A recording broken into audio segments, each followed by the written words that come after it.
The chances are you spent your whole childhood playing with toys made by the company at the center of today's video. Barbie, Hot Wheels, Fisher-Price, and even Uno. Yeah, that's right, the card game that has caused so many arguments on game night are made by Mattel. All of these iconic brands have entertained millions of children around the world and fueled Mattel's success. But behind the glitz, glamour, and plastic, there's a darker side. The Mattel story is full of scandals, near bankruptcies, and forgotten failures that nearly toppled this toy empire. It's a wonder that the company is still thriving today. But never mind that. Where did the story start? Mattel, now one of the world's most iconic toy companies, was founded all the way back in 1945 by Elliot and Ruth Handler, along with their business partner Harold Matt Matson. Starting out in a garage workshop, the company quickly became a considerable force in the toy industry, thanks to innovative products like the Yucadoodle and, most notably, the Barbie doll. Barbie, introduced in 1959, was a groundbreaking innovation that transformed the toy industry forever. You can still buy the dolls today, and their impact on the toys being sold in stores around the world can still be clearly felt. Inspired by Ruth's daughter, Barbara, the doll was designed to be more sophisticated and fashion-forward than existing child-sized dolls. Despite initial skepticism from her husband, Elliot, Ruth persisted, and Barbie quickly became a cultural phenomenon. I had observed my daughter Barbara playing with her friends on the floor by the hour. They would play with adult paper dolls. I tried to convince Elliot that we could make a three-dimensional doll and create such play patterns. And he said it'd be impossible for us. The launch of Barbie was a resounding success. 300,000 dolls were sold in the first year of production alone, and Barbie quickly became Mattel's best-selling toy. The doll's popularity propelled Mattel to new heights, and it became a publicly traded company in 1960. However, the little girl who the doll was named after didn't share the love. I think Barbara resented it very much through the years because all her friends' parents were available. And she used to ask me why I had to be different than everybody else, and that really hurt me. Her mother was taken away by her work, and Ruth wasn't always the mother she wished she'd been. It isn't all about Barbie, though. Mattel continued to innovate and expand its product line throughout the 1960s and 1970s. That brought us the Hot Wheels line, which was introduced in 1968. It became another massive hit for Mattel, who could seemingly do no wrong, capturing the imaginations of young boys around the world with its realistic die-cast cars and thrilling racetracks. Other notable products included Chatty Cathy, one of the first talking dolls, and of course, the Fisher-Price line, which Mattel acquired in 1993. The early successes the company achieved translated into significant financial growth for Mattel. By 1965, the company's sales had reached $100 million. For the time, that was a staggering achievement for a toy maker. It paid off when, in 1971, Mattel became the first toy company to be listed on the New York Stock Exchange. By 1974, just 5 years later, annual sales had gone up fivefold to a huge $500 million. Mattel's early successes were due to a combination of innovative products, strategic acquisitions, and groundbreaking marketing techniques. The company's ability to tap into the desires and imaginations of children, coupled with an ability to provide a high level of quality and innovation, took Mattel right to the top of the toy industry. The enduring popularity of Barbie and Hot Wheels, as well as other iconic Mattel brands like Fisher-Price, continues on, but their biggest impact on the world of the toy maker was not the product lines. In addition to its iconic toy brands, Mattel was also a pioneer in marketing and advertising. The company's use of television advertising, particularly for Barbie, was groundbreaking at the time and helped to establish the doll as a cultural phenomenon, rather than simply a child's plaything. Mattel's marketing campaigns were always creative and engaging, and this helped them create a strong emotional connection between children and its products. Mattel's early successes laid the foundation for its continued growth and dominance in the global toy market. The company's ability to innovate, adapt, and remain relevant to changing consumer trends has ensured its enduring success. Today, Mattel remains one of the world's most recognizable and respected toy companies, and its legacy is sure to continue for many years to come. You might be thinking, wow, this is all sounding too positive for a roller coaster story. Well, things weren't always so rosy. The 1970s and 1980s were also a period of struggle for Mattel. It was once unthinkable that the company could be in this position, but there they were nonetheless. A concoction of misfortunes, which included rising competition, criticism of its flagship product, Barbie, and more than a little financial mismanagement, put this huge company under immense pressure. The toy landscape was starting to shift. New rivals like Hasbro, with its wildly popular G.I. Joe action figures launched in 1964, had begun to chip away at Mattel's market share. Lego, too, gained traction in the U.S. Sure, Lego bricks were unlike anything Mattel sold, so you might be fooled into wondering why it was a competitor. But that's precisely the issue. Lego provided something new, an alternative, and began eating into the market share. This external pressure forced Mattel to constantly try to innovate, a challenge it wasn't equipped for over a long period of time. She was a rebel. Barbie was independent. Barbie didn't define herself by relationships of responsibility to men or to her family. Barbie pointed the way out of the kitchen. Barbie, the crown jewel in Mattel's empire, also faced mounting criticism during this period. The doll, once celebrated for its fashion-forward style, was now accused of promoting unrealistic body standards for young girls. But Ruth Handler never agreed with this idea. Many women have a problem with their own bodies as they grow older. I cannot believe that the doll causes that. Critics argued that Barbie reinforced damaging gender stereotypes and limited girls' aspirations by focusing solely on appearance. Mattel found itself caught in a precarious position. It needed to address these concerns while still maintaining Barbie's popularity and sales figures. The year 1970 proved to be a turning point for Mattel. The company, for the first time in its history, reported a loss in 1971. This financial blow followed years of consistent growth, making the situation all the more concerning. Things got very bad at Mattel. Mattel's diversification efforts, including a $47 million gamble on the Ringling Brothers' Barnum and Bailey Circus in 1970, proved disastrous. Unrealistic sales projections for new product lines, like the battery-powered Hot Wheels Sizzlers, further exacerbated the issue, leading to a glut of unsold inventory. These compounding problems culminated in a full-blown financial crisis that threatened Mattel's very stability. The company hemorrhaged money in 1971 and 1972, triggering shareholder lawsuits and a dreaded SEC inquiry. Mattel's accounting practices came under intense scrutiny, with allegations of irregularities designed to mask the company's deepening losses. The fallout from this financial turmoil ultimately led to the departure of Mattel's founders, Elliot and Ruth. Federal investigations further compounded these lows, with Ruth facing indictment by a grand jury for allegedly falsifying financial records. This is something she always denied. There were illegal acts performed in our organization.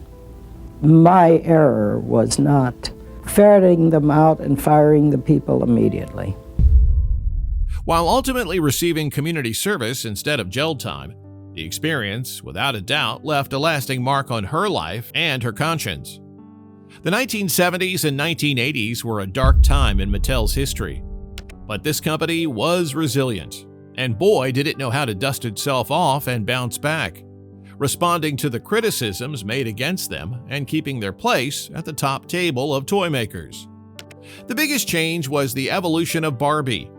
Facing criticism about unrealistic body image and limited career aspirations, Mattel started to diversify the Barbie collection. In 1980, the company introduced the first African American and Hispanic Barbies, taking a massive step towards inclusivity.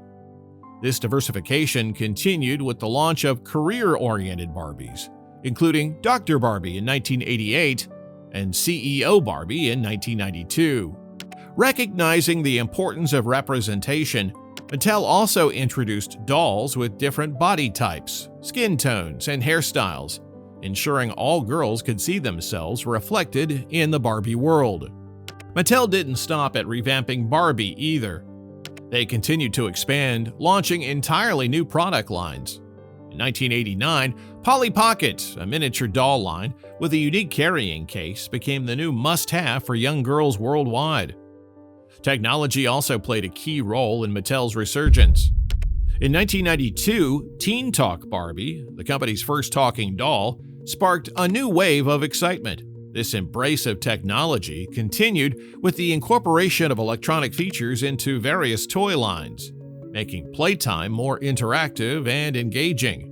By demonstrating adaptability and a commitment to innovation, Mattel navigated the challenges of the 1970s and 1980s to emerge stronger. The early and mid-1990s were a throwback to the glory days of the company, only that the brief return to form didn't last too long.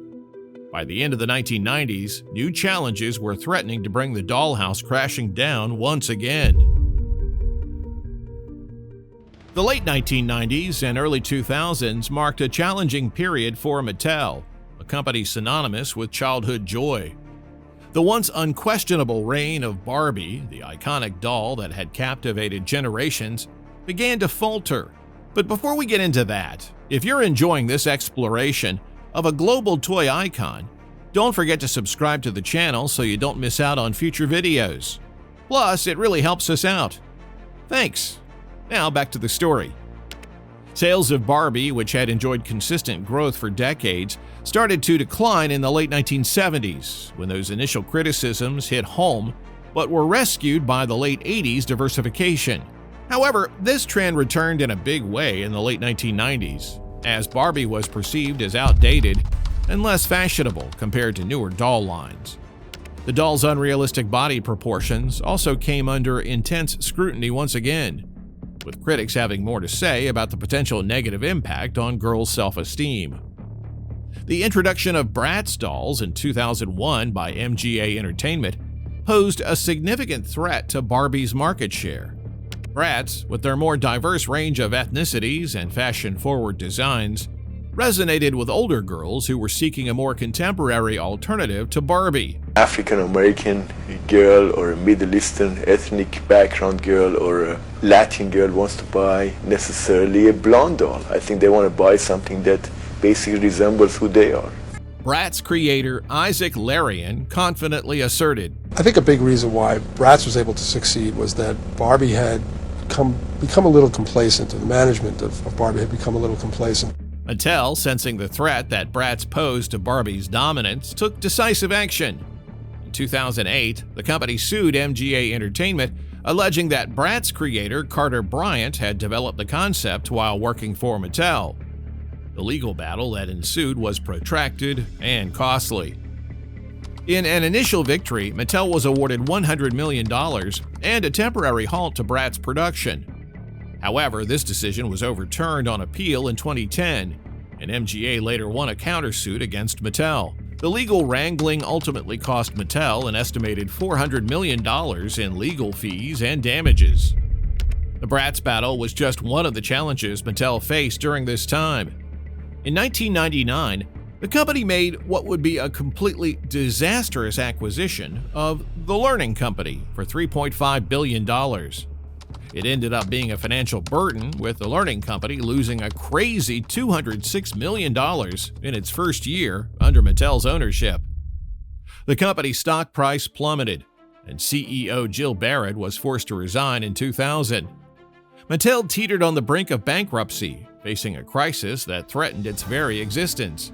Barbie sales dropped consistently for 3 years, forcing Mattel to reevaluate its product lines and entire marketing. The company's market position and financial stability were severely compromised. To remain competitive, Mattel had to invest heavily in rebranding and diversifying its product offerings. The company learned from its mistakes and implemented new strategies to regain its footing in the toy industry. Perhaps the biggest crisis Mattel has ever faced was in 2007. This was a moment that would reverberate throughout the company and the wider toy industry for years afterwards. A series of large-scale recalls involving lead-based paint and faulty magnets destroyed Mattel's once fantastic reputation for product safety. In August 2007, Mattel issued multiple recalls affecting millions of toys. The first recall involved 1.5 million Fisher-Price toys contaminated with high levels of lead-based paint. Just 2 weeks later, the company issued another recall for 18.2 million toys globally due to faulty magnets that could pose a choking hazard. By September, the total number of recalled toys had reached 19.6 million worldwide. The immediate impact of these recalls was devastating. Mattel's gross profits for 2007 were reduced by an estimated $71 million, and the company spent over 50,000 labor hours investigating the recalls. The crisis also had a significant impact on Mattel's stock price, which fell sharply following the recall announcements. Perhaps most importantly, the recalls destroyed consumer confidence in Mattel's products, something that had helped them weather the storms of their past. Parents and caregivers became increasingly concerned about the safety of toys. This didn't just hurt Mattel, as trust of toy manufacturers in general fell off. Mattel's reputation as a leader in toy safety was gone, and the U.S. Senate committee started looking at safety standards for children's toys, leading to stricter regulations and potentially higher manufacturing costs. The way Mattel handled the crisis didn't make things any easier. To begin with, they began to blame Chinese manufacturers, but this also strained relations with their Chinese suppliers and China as a whole. However, on September 21st, Mattel went back on its initial statement and issued an apology to China, taking full responsibility for the recalls. The company also increased transparency by posting news releases and video interviews on its website. This was a disaster, but the misfortune continued to pile up in what would become the hardest period in Mattel's history. The next heavy blow was the loss of the Disney Princess's license in 2014. This was estimated to be worth about $500 million annually, Mattel's most lucrative partnership, and was a significant source of revenue for the company. Mattel's core brands also experienced declining sales during this time. Barbie, still the company's flagship product, was going through its most challenging period in decades. Sales dropped for 3 consecutive years in the early 2000s, with a 16% decline in 2014. This was all part of a 7% overall decline in Mattel's revenues. The once market leader was starting to lose its market share rapidly. Mattel's leadership also faced significant challenges during this period. The company experienced a revolving door of CEOs, with frequent changes in leadership leading to inconsistent strategies and operational challenges. This instability created a climate of uncertainty and hindered Mattel's ability to effectively address its problems. Mattel was also slow to adapt to the digital age, missing out on opportunities in electronic and interactive toys. The company struggled to keep up with changing play patterns and preferences of children as more and more kids turned to tech gadgets and video games for entertainment. This combination of mistakes and unfortunate circumstances was an impending disaster. The company's stock price plummeted from over $30 in 2013 to under $10 in 2017. Mattel reported net losses in 2017 of $1.1 billion, and again in 2018, this time $531 million, and its debt increased to $2.57 billion by the end of 2021. Mattel faced a perfect storm of declining sales, failed acquisitions, leadership instability, and a shifting competitive landscape. However, as they had shown before, this was a company that didn't accept when the chips were down. It had bounced back once before, and even though this time things were much worse, it would bounce back once more. One key area of focus was product innovation. Mattel introduced new product lines like Monster High, Hot Wheels ID, and Creatable World. and reinvented existing brands, including Barbie, to cater to changing play preferences. The company also embraced digital technologies, developing interactive toys and expanding its online presence. Mattel also managed to get its leadership in order. The company appointed Ynon Kreiss as CEO in 2018, who brought in a new perspective and a fresh approach to the business. Under Kreiss's leadership, Mattel implemented a turnaround strategy that focused on cost-cutting, debt reduction, and strategic partnerships. The company also made significant investments in its brands, reimagining them to make them more relevant to modern consumers. Mattel focused on storytelling, creating immersive experiences, and leveraging digital platforms to connect with its target audience. These efforts paid off, and Mattel began to see signs of recovery. The company's financial performance improved, and its stock price started to rebound. Mattel also regained its position as one of the leading players in the toy industry. Somehow, Mattel had recovered from the brink, learning from mistakes and changing what had to be changed to not only survive, but begin to once again thrive.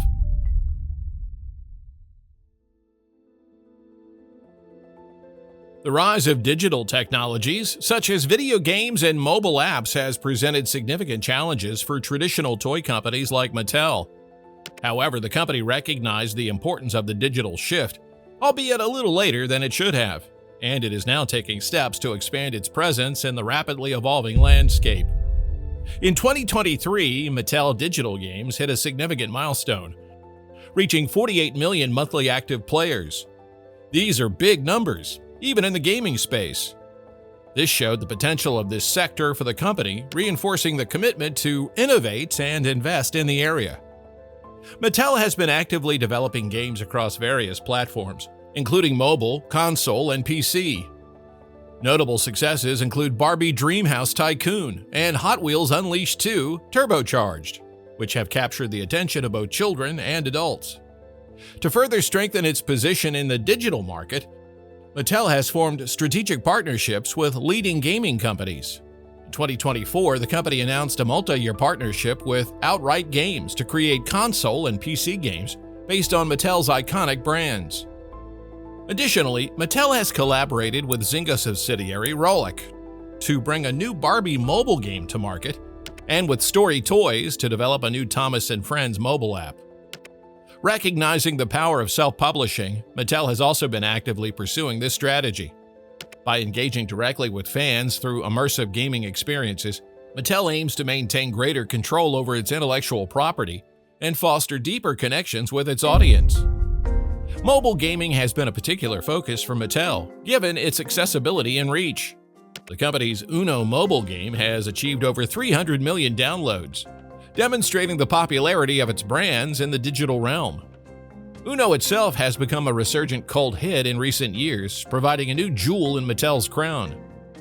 Mattel has also been exploring user-generated content platforms like Roblox and Fortnite. By creating experiences on these platforms, Mattel can reach younger audiences where they are already engaged and foster a sense of community around its brands. By embracing new technologies, forming partnerships, and focusing on mobile gaming, Mattel is ensuring that its beloved brands remain relevant and engaging in an increasingly digital world. The company's commitment to innovation and adaptation will undoubtedly continue to drive its success in the years to come. The return to success isn't just down to digitization. There are practical environmental things that have aided the success. The toy industry, like many others, is facing increasing pressure to adopt more sustainable practices. Consumers, particularly parents, are becoming more and more aware of the environmental impact of the products they purchase with their hard-earned cash. A recent study found that 78% of parents consider the sustainability of a toy important in their purchasing decisions. This shift in consumer preferences has forced toy companies, including Mattel, to rethink their approach to materials and production. In response to this, Mattel has set ambitious but applauded sustainability goals. The company aims to achieve 100% recycled, recyclable, or bio-based plastic materials in its products and packaging by 2030. It also seeks to maintain 95% recycled or Forest Stewardship Council certified content in paper and wood fiber used in its products and packaging. To reduce its environmental footprint further, Mattel has committed to reducing plastic packaging by 25% per product by 2030 compared to its 2020 baseline. To achieve these goals, Mattel has invested in eco-friendly materials and updated its production processes. The company has increased the recycling PET content in its window cartons and blister packs from 25 to 30%. In 2021, Mattel achieved 97.9% recycled or FSC certified content in paper and wood fiber used in its products and packaging. Moreover, the company has introduced certified carbon-neutral toys, such as Mega Bloks Greentown building sets, and launched the first carbon-neutral Matchbox vehicle, the Tesla Roadster, made from 99% recycled materials. While this shift towards sustainability presents significant challenges for Mattel, it also offers numerous opportunities. Developing new materials and production processes requires significant investment, but it can also lead to innovative toy designs and materials. Not to mention the rebuilding of all that consumer trust they lost back in 2007. One innovative response to sustainability demands is Mattel's Playback program. The program allows parents to send back old toys for recycling and reuse. Initially focused on Barbie, Mega Bloks, and Matchbox toys, the program has recently expanded to include non-electronic Fisher-Price toys. By collecting and recycling old toys, Mattel can gain insights into product durability and disassembly, informing future designs and reducing waste. It hasn't all been smooth sailing since the company's trajectory changed, as they were not immune to the unprecedented impact of the events of 2020. The COVID-19 pandemic threw up several challenges for Mattel, a company heavily reliant on traditional retail channels. The brick-and-mortar sales of their products dried up overnight, leading to a very uncertain and scary situation. In the early stages of the pandemic, Mattel's sales declined heavily, with net sales falling 15% year-on-year in Q2 2020. The closure of retail stores, which accounted for approximately 30% of Mattel's distribution channels, must have been a terrifying prospect. Despite the initial setbacks, Mattel reacted well, relying on its strong brand images and making the adaptations it could to prevent disaster. As lockdowns forced people to stay at home, e-commerce sales surged, accounting for about one-third of sales volumes in North America. Mattel was able to keep production facilities at least partly operational, ensuring a steady supply of toys for the holiday season. While some brands like Hot Wheels and American Girl faced challenges, Barbie products and board card games experienced increased sales. The pandemic shifted consumer behavior towards at-home entertainment, benefiting Mattel's offerings. In response to the crisis, Mattel launched the Play It Forward initiative, including the #ThankYouHeroes collection, to give back to communities affected by the pandemic. The company also produced face masks using Barbie fabric to address the urgent need for personal protective equipment. By Q1 2021, Mattel had already begun making its recovery, with net sales rising by 47%. The pandemic restrictions had inadvertently led to a solid increase in toy sales as children spent more time at home, which meant more time for play. Recognizing the long-term implications of the pandemic, Mattel accelerated its digital transformation. The company launched Mattel Creations, an e-commerce and content platform, in October 2020. This initiative helped strengthen Mattel's online presence and connect directly with consumers. Mattel, once synonymous with little more than the albeit iconic Barbie doll, has undergone a remarkable transformation in recent years. Beyond gaming, Mattel has expanded its reach into the entertainment industry. The Barbie movie, released in 2023, was a massive success. It's an important moment for Barbie. It's a milestone moment for Mattel, and it's a historical moment for cinema in bringing together for the first time to the big screen one of the most iconic brands in modern culture. Demonstrating the company's ability to translate its iconic brands into compelling narratives. Mattel has also made strides in television, digital content, and publishing, leveraging its strong portfolio of brands to create engaging experiences for consumers. Mattel has also focused on diversifying its product offerings and promoting inclusivity and doing an even better job of this than it did in the 1990s. The company has introduced Barbie dolls with different body types, skin tones, and hairstyles, challenging traditional beauty standards that were once weaponized against the iconic brand. Mattel has launched even more career-oriented Barbies to inspire young girls and promote aspirational play. By creating dolls that represent various ethnicities and abilities, Mattel has made significant strides in promoting diversity and inclusivity in the toy industry and making itself a trusted and adored brand once again. To remain competitive, Mattel has revitalized its key brands. Barbie, once facing declining sales, has experienced a resurgence thanks to smart marketing and product adjustments. Hot Wheels and Fisher-Price continue to be strong performers, demonstrating their enduring appeal. Mattel has also leveraged nostalgia by reintroducing classic toy lines with modern twists, capturing the hearts of both children and adults. Mattel's transformation has been remarkable. By embracing digital technologies, expanding into entertainment, focusing on diversity and inclusion, and prioritizing sustainability, Mattel has positioned itself for continued growth and relevance in the toy and entertainment industries. The company's ability to adapt to challenging market conditions and leverage its strong brand portfolio ensures its enduring success. As kids who grew up playing with these iconic toys, I'm sure we all share the hope that this giant of the toy industry is here to stay long into the future.